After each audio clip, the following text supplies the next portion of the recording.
तो चलिए शुरू करते हैं हम बहुत महत्वपूर्ण आर्टिकल। आप भी पेशेंस के साथ कॉपी पेन के साथ इस पूरे वीडियो को आराम से देखना, मन से देखना और अपने नोट्स साथ साथ में बनाते रहना। तो कि अभी तक भी इस वीडियो को या यूँ कहिए कि इस चैनल को सब्सक्राइब नहीं किया है तो वो काम भी आप कर लीजिए, क्योंकि ये आपके लिए आगे अपडेट्स रहने के लिए, नोटिफिकेशंस मिलने के लिए बहुत ज़रूरी है। तो चलिए देखते हैं uniform circular motion. Uniform circular motion. Linear motion हमने काइनेमेटिक्स में पिछले वीडियो में बहुत अच्छी तरीके से पढ़ा है डिटेल में। आज हम बात कर रहे हैं इन सभी टर्म्स के लिए। देखिए, सबसे पहले मैं बात कर रहा हूं कि सर्कुलर पाथ।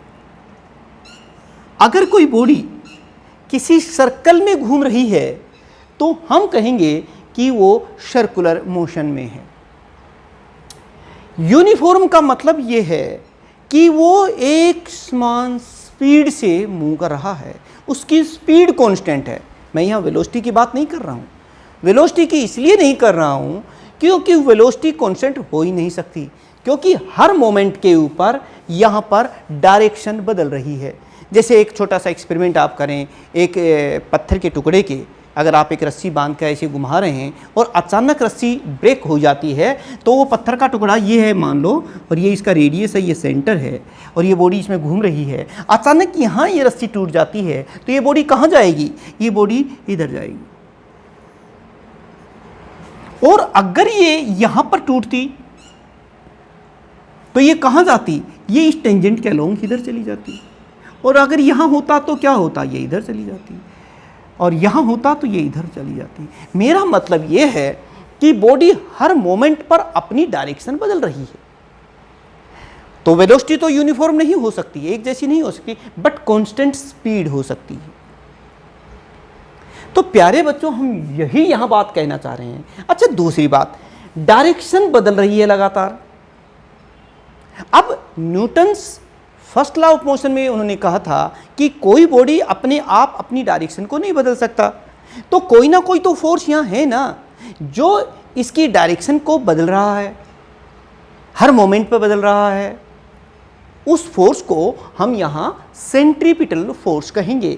और वो सेंट्रीपिटल फोर्स का बस एक ही काम है कि इसकी डायरेक्शन को बदलना, और वो इस सर्कुलर पाथ के सेंटर की तरफ एक्ट करता है। और साथ में हर फोर्स की, हर एक्शन की, Newton's third law of motion में भी हमने पढ़ा था, एक रिएक्शन होती है। तो सेंट्रीपिटल फोर्स की जो नॉर्मल रिएक्शन होगी, जो सर्कुलर पाथ के सेंटर के बाहर की तरफ एक्ट करेगी, उसे हम सेंट्रीफ्यूगल रिएक्शन कहेंगे। Centrifugal reaction which act in opposite direction और radially outward direction. Centripetal force always acts towards the center of the circular path। तो चलिए, ये था पॉइंट हमारा, फिर सुन लीजिए बेटे। A body is said to be in uniform circular motion if it moves in a circular path with constant or uniform speed। When body moves in a circular path, the body changes its direction at every moment. But according to Newton's first law of motion, no body can change its direction by itself. It can do so only if some force acts on this body.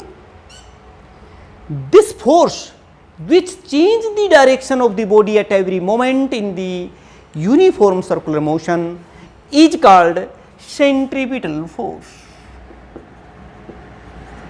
Centripetal force।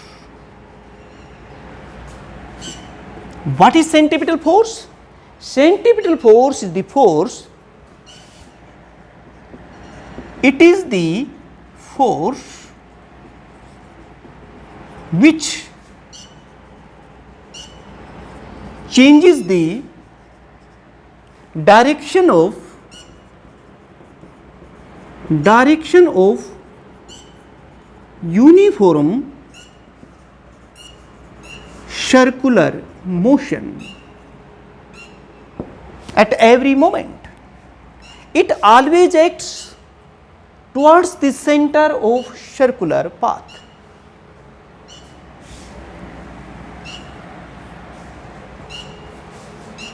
For this, अब जब भी किसी body पर जब force act करता है तो उसकी वेलोसिटी में चेंज आता है and rate of change of velocity acceleration होता है। यानी कि ये जो सेंट्रीपिटल फोर्स जो एक्सेलरेशन पैदा करता है यूनिफॉर्म सर्कुलर मोशन के अंदर बॉडी में, उस एक्सेलरेशन को हम कहते हैं सेंट्रीपिटल एक्सेलरेशन। सेंट्रीपिटल एक्सेलरेशन, आप ये कह सकते हैं the acceleration produced due to the centripetal force is called centripetal acceleration. Simple सी बात। And the Newton's third law motion लगा दीजिए अब यहां पर।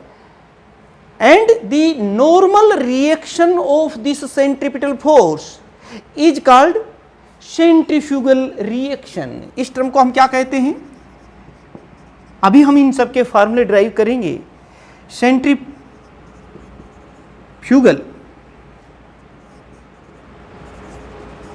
Reaction, the normal reaction of the centripetal force is called centrifugal reaction. Centrifugal reaction always act in radially outward direction or away from the center of the circular path, in opposite direction of the centripetal force. तो ये terms हैं। चलिए अब हम इनके centripetal force, centripetal acceleration, centrifugal reaction, इनके फॉर्मूले drive कर लेते हैं। सेंट्रीपिटल फोर्स, तो इसके लिए देखिए बेटे, सबसे पहले हम एक यूनिफॉर्म सर्कुलर मोशन जो है वो मान लेते हैं।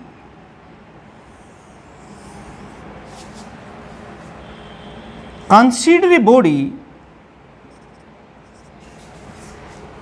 ए body is in uniform circular motion with speed, constant speed v constant speed है, in circular path of radius r। अब जब बॉडी मान लो यहां पर है a पर, उस समय उस बॉडी की जो वेलोसिटी है वो ये है बेटे।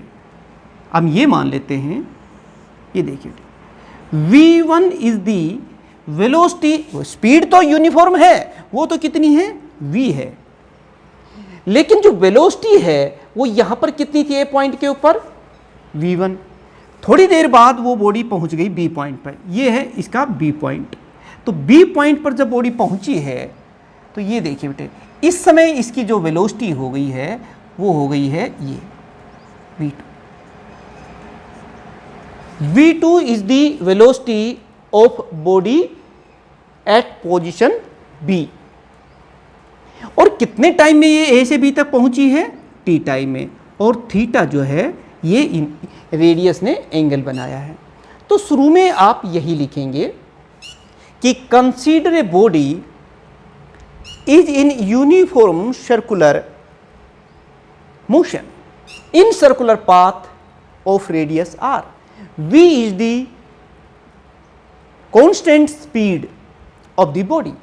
फिर आप यहां लिख देंगे कि let v1 and v2 are the velocity of body at position A and B respectively. ऐसे बेटे आप जो भी देख रहे हैं वो लिखते चले जाएंगे।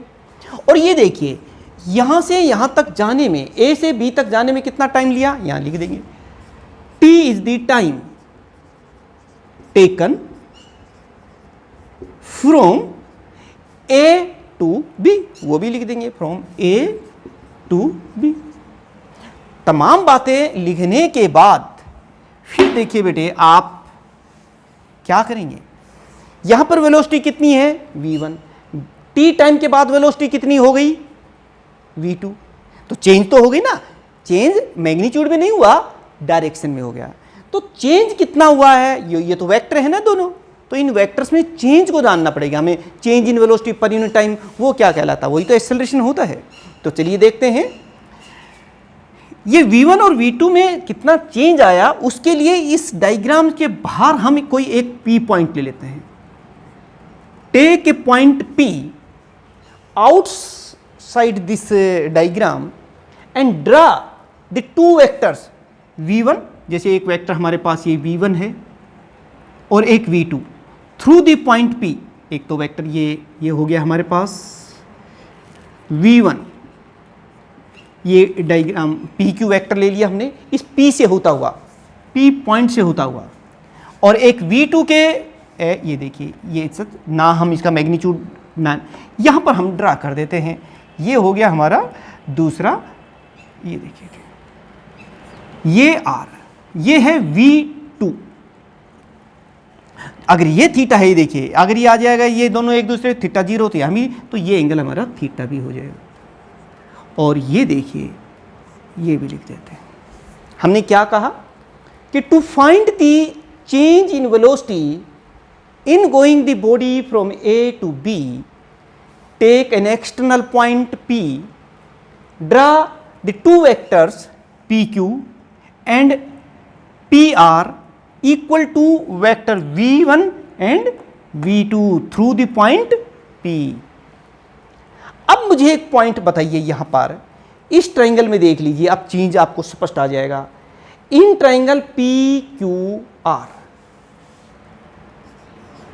इन ट्रायंगल PQR, बताइए बेटे, according to triangle law, using triangle law. अब ट्रायंगल लॉ यूज करके आप मुझे बताइए, देखिए ये एक साइड है, इधर ही है, ये भी साइड में है, तो हम क्या लिखेंगे, V1 plus QR, V1 plus QR and it is equal to V2। यहाँ से खुद ही देख लीजिए, ये एक साइड में है, ये दोनों का ऑर्डर एक ही है, इसका अपोजिट ऑर्डर है, तो ये V2 जो है इन दोनों के सम के बराबर आ जाएगा। और यहाँ से हम बता सकते हैं कि QR is equal to V2 minus V1। ये देखिए बेटे, तो ये QR किसके बराबर आ गया, चेंज इन वेलोसिटी के बराबर। यहाँ पर वेलोसिटी V1 थी, यहाँ पर वेलोसिटी V2 है, और ये जो चेंज आया है ये QR के बराबर है। और कितने टाइम में आया है, ये T टाइम में आया है। तो यूनिट टाइम में कितना हो जाएगा, दोनों तरफ से T से डिवाइड कर दीजिए, तो चेंज इन वेलोसिटी पर यूनिट टाइम आ जाएगा, ये देखिए। और चेंज इन पर वेलोसिटी पर यूनिट टाइम क्या कहलाता है, एक्सेलरेशन। और ये एक्सेलरेशन किस फोर्स की वजह से पैदा हो रहा है, सेंट्रीपिटल फोर्स की वजह। तो हम ये कह सकते हैं यहां पर कि सेंट्रीपिटल एक्सेलरेशन ये क्या है, चेंज इन वेलोसिटी पर यूनिट टाइम, जो हमने यहां बता दिया है। सेंट्रीपिटल एक्सेलरेशन, ये देखिए बेटे, ये कितना आ गया हमारे पास, यहां पर ये आ गया है QR डिवाइडेड बाई T, ये इक्वेशन 1।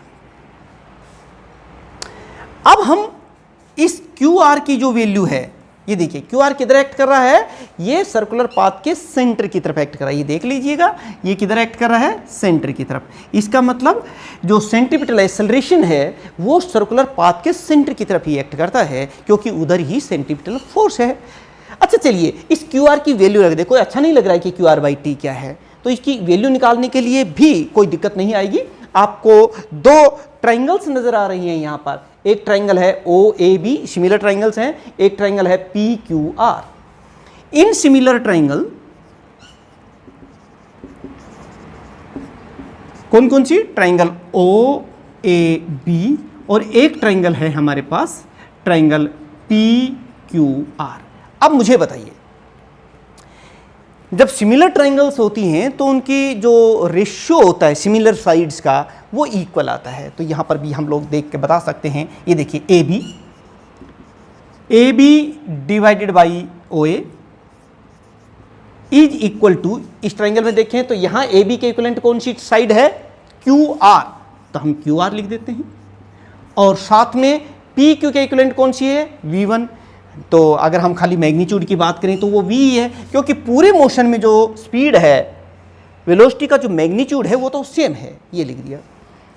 अच्छा, यहां पर भी आप मुझे बताइए, ये तो डिस्टेंस है ना ए बी, ये किसके बराबर होगी बेटे? ये देखिए, आप यहीं पर बता दीजिए मुझे, बट ए बी किसके बराबर है बेटे? दूरी, वेलोसिटी गुना टाइम। तो यहां पर v इंटू टी लिख सकते हैं, और ओ ए क्या है? ये तो r है, तो चलिए ये क्या हो जाएगा? v into T divided by R, and it is equal to Q R divide by V. हमें क्यू आर बाई टी, तो टी को इधर ले जाइए और v को इधर ले आइए। तो देखिए आप क्या लिखेंगे यहां पर इसी पॉइंट को, कि v स्क्वायर, ये देखो ये v मैंने यहां ले लिया है, तो यहां v स्क्वायर हो गया है, और नीचे r है ही, और यहां पर अब हमारे पास आ गया है क्यू आर बाई टी। ये देखिए, ये जो t था ये क्यू आर के नीचे लेके गए हैं, और ये इक्वेशन आ गया है। ये अब हमारे पास इक्वेशन नंबर 2 आ गई, यानी कि क्यू आर बाई टी जो हम बात कर रहे थे सेंटीपिटल एक्सेलरेशन की, क्यू आर बाई टी किसके बराबर है? V square by R. तो अब हम कह सकते हैं कि using these two equation we can say that centripetal acceleration is equal, ये क्यू आर बाई टी है ना, ये किसके बराबर आ गया? V square by R. ये देख लीजिए बेटा, तो दिस इज द फार्मूला और expression of centripetal acceleration, and it is equal to V square by R, and it act along the Q R. ये देखिए Q R which is towards the centre of the circular path. ये तो point हमें पता चल गया। अब आप देखिए कि अगर ये बॉडी जो मूव कर रही है, it is in uniform circular motion, इसके मास का भी हमें पता हो, if m is the mass of body. जब मास पता हो तो अकॉर्डिंग टू न्यूटन, और एक्सेलरेशन भी पता है हमें, मास बॉडी का पता है, तो फिर हम फोर्स निकाल ही सकते हैं। कौन सा लॉ लगा के? Newton's second law of motion, according to Newton's second law of motion. ये देखिए बेटे, क्या करेंगे हम, क्योंकि न्यूटन सेकंड लॉ क्या कहता है? F is equal to m into a. अगर हम सेंट्रीपिटल एक्सेलरेशन को बॉडी के मास से मल्टीप्लाई कर दें तो सेंट्रीपिटल फोर्स आ जाएगा, यानी कि centripetal force is equal to centripetal force is equal to mass multiply by the centripetal acceleration, और वो कितना है? v square by R. तो this is the formula of centripetal force, M V square by R. This is the expression of centripetal force, और ये किधर act कर रहा है? अलोंग क्यू आर, और you can say towards the centre of the circular path.